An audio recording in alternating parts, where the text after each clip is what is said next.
In these podcasts, you're discovering some truly impactful tools for nurturing happy, well-adjusted children. To continue receiving such invaluable insights, just click the like, subscribe, and the bell buttons. I appreciate your engagement and commitment to positive parenting. You are changing the world. I'm Greg Bear, and I'm here to help you as a parent. As a child, I wrote letters to people, back in the old days, wait for it, by hand with a pencil. Many children have never seen a pencil. Really, I folded each letter in thirds. It was like an art form, getting things in thirds. Licked the envelope, put a 4-cent stamp on it, 4-cent stamp, licked it again, and put it in the mailbox outside my front door. It's like fond memories.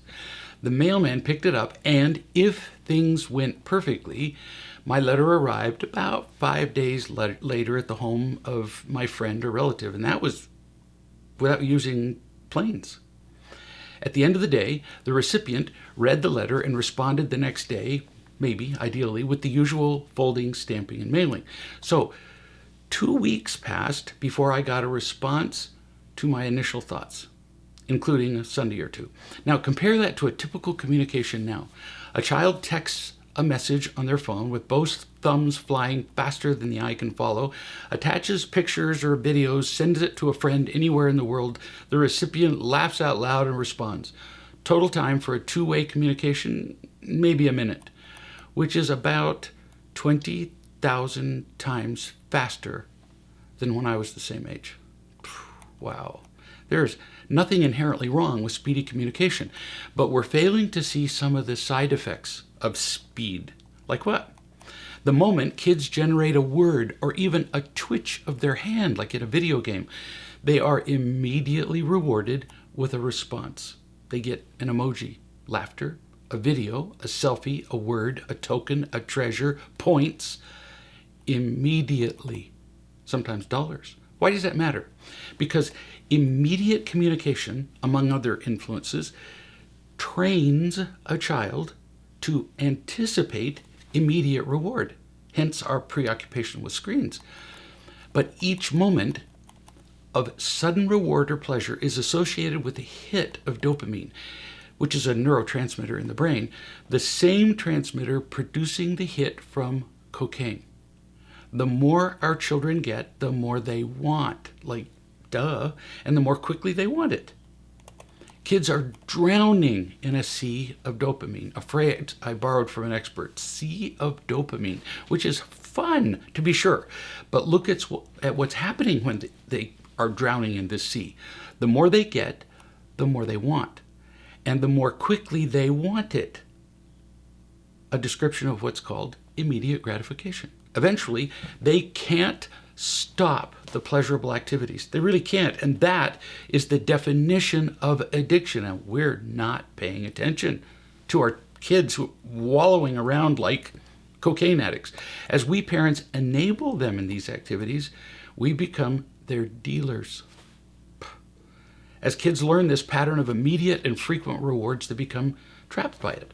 They want quick hits in their relationships, which does not work well in the long term because partners don't like being used for long. Who would? Children learn to seek quick results in their education and careers too. So often they are unprepared for a workplace that demands more and more preparation before employment. They just want to zip to the end of their career.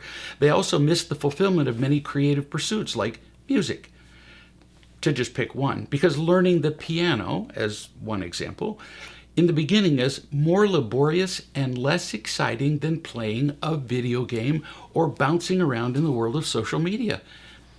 Immediate results from social media. Piano, that takes practice.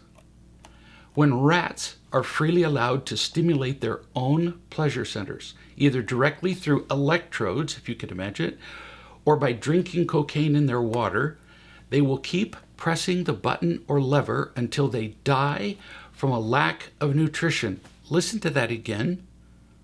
Rats who can control their own stimulation will sit there and die from the stimulation because they don't want to eat.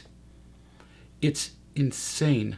And we do exactly that with overstimulation of our own pleasure centers. And we just leave our kids in front of screens and they stimulate themselves to death.